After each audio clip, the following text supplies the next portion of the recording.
அனைவருக்கும்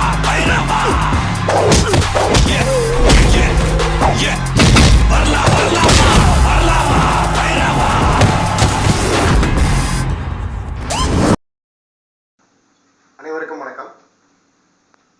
முதல்ல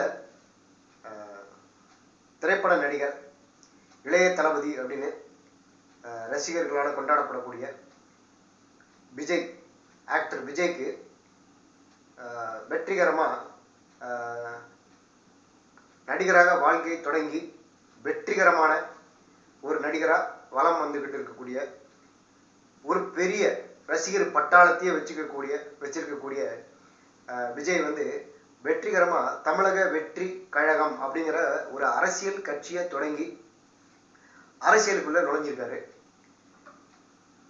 அவர் வந்து இதோ வரேன், அதோ வரேன், அப்போ வரேன், இப்போ வரேன், அடுத்த வருஷம் வரேன் இப்படின்னு சொல்லி நாட்களையும் கடத்தி தன்னுடைய படம் ஓடுறதுக்கு ஒரு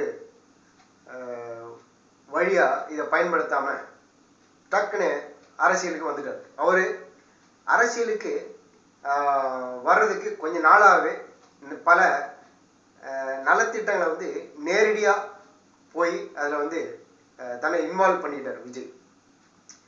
ஒன்று, இந்த வீடியோ பதிவு மூலமா நான் தெரியப்படுத்திக்கிறது என்ன அப்படின்னு கேட்டீங்கன்னா, உடனே நான் வந்து விஜய்க்கு சப்போர்ட் பண்றேன் அப்படின்னு எடுத்துடக்கூடாது.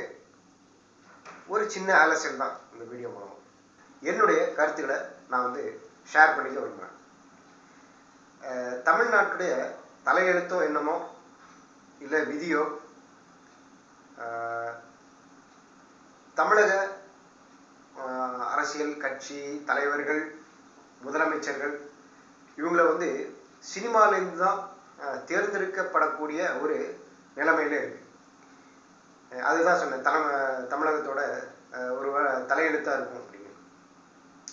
அரசியலுக்கு வந்து இவங்க வரலாம், இவங்க வரக்கூடாது அப்படின்லாம் கிடையாது. யாரு வேணா அரசியலுக்கு வரலாம் அப்படிங்கிறது தான். வரக்கூடாதுன்னு எந்த சட்டமும் கிடையாது. யார் வேணா அரசியலுக்கு வரலாம். பட் முக்கியமான ஒரு கொள்கை என்னவா இருக்கணும் அப்படின்னு கேட்டீங்கன்னா, நாட்டு முன்னேற்றம், தமிழக மக்களுடைய வாழ்வாதாரம் முன்னேற்றம் அடையணும், எல்லா மக்களுக்கும் எல்லாம் கிடைக்கணும். இந்த மாதிரி நிறைய விஷயங்கள் இருக்கு. இதுல வந்து முக்கியமா ஊழல், லஞ்சம் இதெல்லாம் ஒழிக்கப்படணும். வெளிப்படையான அரசு, இதெல்லாம் தான் வந்து ஒரு கட்சியினுடைய ஒரு ஆட்சியினுடைய குறிக்கோளா இருக்கணும். ஆனா இங்க அரசியலுக்கு வரவங்க, ஆட்சி அமைக்கிறவங்க இவங்கெல்லாம் வந்து சொல்லக்கூடிய விஷயம் இதுவா இருந்தாலும், ஆனா ஆட்சி அமைச்ச பிறகு அப்படியே இதுக்கு நேர்மாறா மாறிடுது. அவங்களுடைய எண்ணங்கள், செயல்பாடுகள் எல்லாமே வந்து பாத்தீங்கன்னா அதுக்கு நேர்மாறா தான் இருக்கு. அப்போ மக்களுடைய எதிர்பார்ப்புகள், தமிழ்நாட்டுக்கு வேற ஒரு நல்ல தலைவன் கிடைக்க மாட்டானா, ஒரு நல்ல அரசியல் தலைவர் கிடைக்க மாட்டாரா, ஒரு நல்ல முதலமைச்சர் வரமாட்டாரா, ஒரு நல்ல ஆட்சியாளர்கள் இருக்க மாட்டாங்களா, தங்களுடைய வாழ்க்கை முன்னேற்றம் அடையாதா, எல்லாருக்கும் எல்லாம் கிடைக்காதாங்கிற எண்ணம் வந்து தமிழக மக்கள் மத்தியில வருடக்கணக்கா இந்த எதிர்பார்ப்புகள் இருந்துகிட்டே இருக்கு. ஒவ்வொருத்தர் வராங்க, அரசியலுக்கு வராங்க. ஒரு 50-60 வருஷமா நம்ம பார்த்துக்கிட்டோம்னு வச்சுக்கோங்க. எம்ஜிஆர், ஜெயலலிதா, கருணாநிதி, அப்படியே விதிவிலக்கா இதுல சினிமா துறை சேராத ஒருத்தர் எடப்பாடி பழனிசாமியும் ஓ பன்னீர்செல்வமும் சினிமா துறையே சேராதவங்கள முதலமைச்சரா இருந்தா கூட சினிமா துறையை சேர்ந்த முதலமைச்சர்கள் கை காட்டினதுனாலதான் இவங்களால வந்து முதலமைச்சரா வர முடியுதுங்கிறது உண்மை. இப்ப இருக்கக்கூடிய திரு ஸ்டாலின் அவர்களும் சினிமா துறையை சேர்ந்தவர் தான். அவரும் சினிமாவில் நடிச்சு வந்தவர் தான். அவருடைய தந்தை கலைஞர் கருணாநிதி அவர்கள், அவரும் முழுமையான ஒரு சினிமா துறையை சேர்ந்தவர் தான். இப்போ கட்சி ஆரம்பிச்சிருக்கக்கூடிய விஜய் அவர்கள் வந்து பாத்தீங்கன்னா சினிமா துறையில இருக்கக்கூடிய உச்சபட்ச நட்சத்திரம். ரஜினிகாந்துக்கு அடுத்தபடியா வசூல் மன்னன் திரு விஜய் அவர்கள்.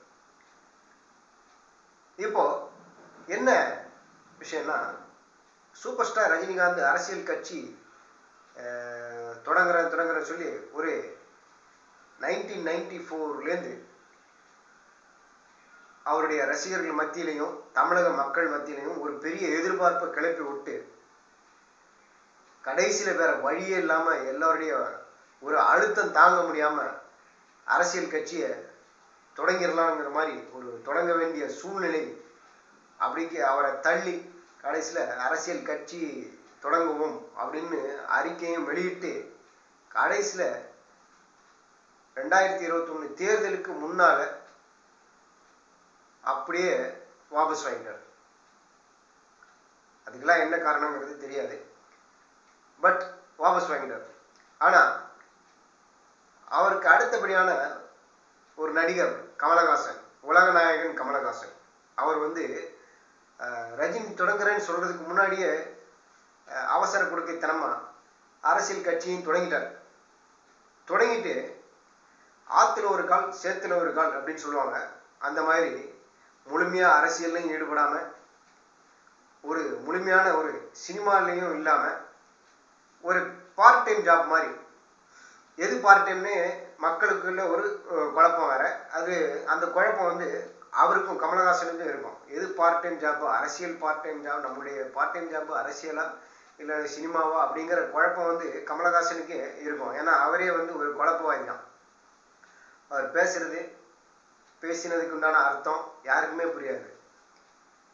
அந்த மாதிரியான ஒரு நடிகர் கமலஹாசன் ஒரு அரசியல் கட்சியும் தொடங்கி கடைசியில் சினிமா துறையிலையும் பாதியும் அரசியல் துறையில பாதியாகவும் என்ன பண்றதுன்னு தெரியாம அவர் ஒரு காமெடி நடிகர் மாதிரி ஆயிட்டார். இப்போ அரசியல்லையும் சரி சினிமாலையும் சரி. இந்த மாதிரி ஒரு சூழ்நிலையில அடுத்ததா தமிழக மக்கள் எதிர்பார்த்த ஒருத்தர் விஜய். அவருடைய நடவடிக்கைகள், சமீப கால நடவடிக்கைகள் எல்லாமே அரசியலில் நுழைய போறதுக்கு உண்டான நடவடிக்கைகளாக தான் இருந்தது. அப்படிங்கும்போது இன்னைக்கு எல்லாரும் எதிர்பார்த்தபடி ஒரு அரசியல் கட்சி தொடங்கிட்டாரு, தமிழக வெற்றி கழகம் அப்படின்னு சொல்லி. நம்ம கிட்ட இருக்கக்கூடிய, அதாவது நம்ம தமிழக மக்களா இருந்தாலும் சரி யாரா இருந்தாலும் இங்கே இருக்கக்கூடிய ஒரு நிலைமை என்னன்னா, ஒருத்தர் ஒரு அரசியல் கட்சியோ ஏதோ ஒன்று தொடங்குறாங்கன்னா அதற்கு போட்டியாளராக இருக்கக்கூடியவங்க பார்த்தீங்கன்னா, அந்த போட்டியாளராக இருந்தாலும் சரி அவங்களுடைய ஆதரவாளர்கள், அவங்களுடைய தொண்டர்கள் யாராக இருந்தாலும் உடனே அந்த புது நபர் மேலே ஒரு தாக்குதல் தொடுக்கணும், தாக்குதல் பண்ணணும். ஏன்னா அதுக்கு என்ன பண்ணலாம் அப்படிங்கும்போது அவங்க என்ன தப்பு பண்ணுறாங்கங்கிறத பற்றி ஃபுல்லாக என்ன பண்ணுறது, சோசியல் மீடியாலையும் சரி அறிக்கையாகவும் நிறைய கமெண்ட்ஸ் தெரிவிக்கிறது. அதுபோல தான் இப்போ விஜய் கட்சி தொடங்கியிருக்காரு அப்படின்னு உடனே அதற்கு எதிரான தாக்குதல்கள் தொடங்கிருக்கு. விஜயை பார்த்தா இதுக்கெல்லாம் அசர ஆளாம தெரியல. சினிமாவில் எப்படி நல்ல விஷயங்களை அதாவது பொதுமக்களுக்கு ஃபேவரா என்னென்ன கதையில சொல்லிட்டு இருந்தாரோ, சினிமா கதைகளை சொன்னாரோ, அதே மாதிரி நேர்லையும் இதுலையும் உண்மையாகவும் செய்யணும் அப்படிங்கிறது தான் எதிர்பார்ப்பு. விஜய் தொடங்க இந்த கட்சிக்கு எதிராக, விஜய்க்கு எதிராகவும் நிறைய அதாவது விமர்சனங்கள்லாம் கண்டிப்பாக வரும். இதை பற்றிலாம் எந்த ஒரு இதுவும் இல்லாமல் யோசிக்காமல் முழுமையாக அவர் அரசியலில் ஈடுபடுத்திக்கிறேன் அப்படின்னு சொல்லியிருக்காரு. கடைசியாக இப்போ அவர் ஒத்துக்கிட்ட 1-2 படங்களை நடிச்சுட்டு சினிமாவுக்கும் முழுக்கு போடுறதா தன்னுடைய அறிக்கையில் சொல்லியிருக்காரு. இதுதான் ரொம்ப ரொம்ப ஒரு முக்கியமான விஷயம். கமலஹாசன் மாதிரி சினிமாவில் பாதி, அதாவது அவருடைய படம் ஒன்று வந்தது ஆளவந்தான்னு, ஆள் பாதி, அதாவது மனிதன் பாதி மிருகம் பாதிங்கிற மாதிரி சினிமாலேயும் அப்படி தான் பண்ணியிருக்காரு. அது மாதிரி அரசியலில் பாதி சினிமாவில் பாதின்னு இல்லாமல் ஒத்துக்கிட்ட படங்களை முடிச்சுட்டு முழுமையாக அரசியலில் ஈடுபட போகிறேன் அப்படின்னு சொல்லியிருக்காரு விஜய். ரஜினிகாந்த் மாதிரி அரசியலுக்கு வரேன்னு சொல்லிட்டு கடைசியில் எல்லாருக்கும் அல்வா கொடுத்துட்டு ஓடி போகாம முழுமையா அரசியல்ல ஈடுபட போறேன், மக்களுக்கு சேவை செய்ய போறேன் அப்படின்னு சொல்லி விஜய் இந்த அரசியல் கட்சியை இப்ப தொடங்கியிருக்காரு.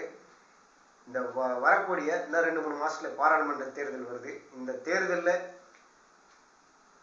யாருக்கும் ஆதரவும் கிடையாது, இந்த தேர்தலையும் ஈடுபட போறது கிடையாது. ஆனா 2026ல வரக்கூடிய தமிழக சட்டமன்ற தேர்தலில் இது பண்ண போறோம், போட்டி போட போறோம்னு சொல்லியிருக்காரு. அதுக்கு உண்டான வேலைகள் தான் இந்த 2 வருஷம். இந்த 2 வருஷத்துல அதுக்கு உண்டான வேலைகள் எல்லாத்தையும் பண்ணணும் அப்படின்னு சொல்லிட்டு தன்னுடைய அறிக்கையில சொல்லியிருக்காரு. நல்ல விஷயம் யார் செய்தாலும் அது பாராட்டப்பட வேண்டும். கடைசியில ரஜினிகாந்த் மாதிரி இல்லாம, கமலஹாசன் மாதிரியும் இல்லாம விஜய் அரசியல் கட்சியை தொடங்கி வெற்றிகரமான ஒரு அரசியல்வாதியா வரணும். கடந்த 60 வருஷங்களுக்கு முன்னாடி காமராஜர் எப்படிப்பட்ட ஒரு ஆட்சியை தமிழகத்துல கொடுத்தாரோ அதே மாதிரி ஒரு ஆட்சி, எந்த ஒரு ஜாதி மத பேதம், ஊழல் இல்லாம, லஞ்சம் இல்லாம அந்த மாதிரி ஒரு ஆட்சியை விஜய் கொடுத்தால் அவர் ஒரு நிரந்தர முதல்வரா இருக்கிறதுக்கு வாய்ப்பு இருக்கு. இதே எண்ணத்தை தான் மறைந்த தேமுதிக கட்சி தலைவர் நடிகர் விஜயகாந்த் அவர்கள் இதே விஷயங்களை முன் வச்சுதான் அரசியல் கட்சி தொடங்கினாரு. ஓரளவு வளர்ந்து வரும்போது உடல்நிலை காரணமா அவரால் சாதிக்க முடியாம போச்சு. கருப்பு எம்ஜிஆர் அப்படின்னு எல்லாரும் அழைக்கப்பட்ட விஜயகாந்த் கடைசியில அந்த தமிழக மக்களுக்கு எந்த ஒரு நல்ல விஷயங்களும், அதாவது ஆட்சி அதிகாரத்துக்கு செய்ய முடியாமலே மறைஞ்சு போயிட்டாரு. விஜய்க்கு வாழ்த்துக்கள். வரக்கூடிய தடங்கள் எதையும் கண்டுக்காம எடுத்த காரியத்துல முன்னே சென்று வெற்றிகரமா தமிழகத்துல ஒரு ஆட்சி அமைக்கணும். தமிழக மக்கள் எதிர்பார்க்கக்கூடிய ஒரு ஆட்சியை தரணும் அப்படிங்கிற வாழ்த்துக்களை சொல்லி விடைபெறுகிறேன். நன்றி. ஜெய்.